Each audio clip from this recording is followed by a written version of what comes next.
Olá, hoje é 12 de agosto,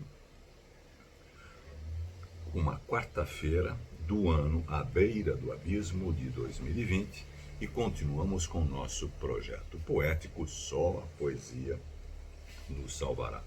A nossa nau da língua portuguesa continua ancorada em terras paraibanas, que é onde nasceu o cordelista Silvino Pirauá de Lima, na cidade de Patos, em 1860, e falecido no município de Bezerros, em Pernambuco, em 1913. Silvino foi poeta, cantador e renomado cordelista. Ele era um exímio violeiro, diz a tradição, e foi um grande repentista. Ele foi um dos primeiros a usar a cestilha como netando recurso, tanto do repente como do cordel. E ele foi o criador do que se chama hoje no cordel martelo agalopado, que é um estilo de poema utilizados pelos cordelistas e cantadores nos improvisos ou nos textos escritos. Eles se compõem de uma ou mais estrofe de 10 decassilábicos. Então, este é o gênero criado por ele até hoje em uso. Silvino é tido também como um grande criador de folhetos ao lado de Leandro Gomes de Barros. A literatura de cordel, que é presente no Nordeste brasileiro desde o século XIX, é uma herança portuguesa, que por sua vez tem uma longa tradição francesa, que é onde que realmente nasceu a literatura de cordel, que era conhecido como littérature bleue, na cidade de Troyes, na França, que era a grande produção dessa literatura, que constitui no mesmo cordel.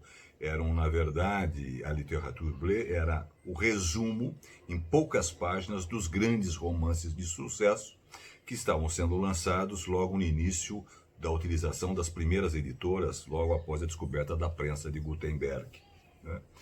E, na verdade, pouquíssimas pessoas liam, e essa literatura bleue era destinada às trupes que viajavam de cidade em cidade se apresentando e usavam daquele texto ou para representar ou para ler para as comunidades que eram 90 e tantos por cento de analfabetos, né? Bom, Silvino Pirauá de Lima é autor de clássicos como A História do Capitão do Navio, História da Princesa Rosa e Zezinho e Mariquinha. Esses cordéis são muito longos para eu lê-los aqui, então eu vou ler um romance de Silvino que é intitulado Necrológio de Francisco Romano. Diz assim: na era 91, no centro paraibano, dentro do termo de Patos, em março do dito ano, no primeiro desse mês, morreu Francisco Romano.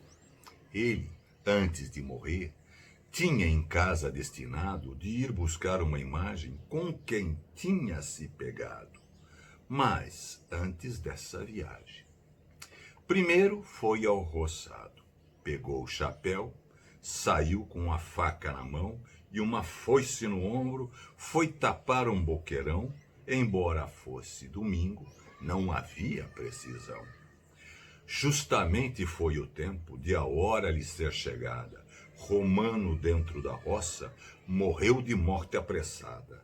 Apagou-se aquele espírito, seu corpo virou em nada. Foi num dia de domingo esse caso acontecido. Nesse dia, às 4 horas, foi Jesus Cristo servido. De uma morte violenta, Romano foi falecido. De bruço caiu em terra, com a tal faca na mão, a outra mão no peito, em riba do coração, a foice do outro lado, bem junto dele no chão.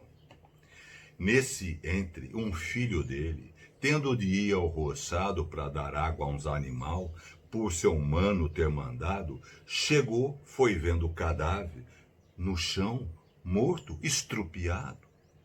O menino, quando viu, ficou cheio de agonia, de ver seu querido pai se acabar naquele dia. Foi levar notícia à mãe, coitada não sabia. Choroso voltou para trás do caso que aconteceu, foi chegando e foi dizendo: ruim notícia trago eu, minha mãe, meus irmãozinhos, meu querido pai morreu. Em casa o choro foi tanto que fez um grande alarido. A mulher correu para a roça à procura do marido. Não morreu de sentimento porque Deus não foi servido. Atrás da pobre mulher o povo todo seguiu. Quando ela viu o cadáver, por cima dele caiu.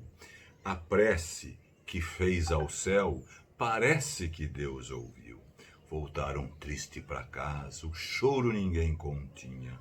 Romano veio numa rede, a mulher em abraços vinha. Mandaram comprar mortalha na rua de noitezinha.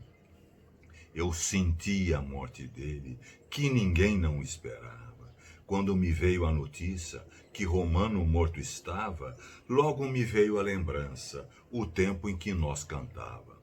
Conheço, desde esse dia, cantador entusiasmado. Todo mundo quer cantar, cada qual dá seu recado, porque quem se respeitava já está em cinzas tornado. Só a poesia nos salvará desta tristeza, desta melancolia, desta pandemia. Mas ela vai acabar e a alegria é que nos faz aguentá-la. Por isso, riamos da nossa própria tragédia. É o que nos cabe. Até amanhã.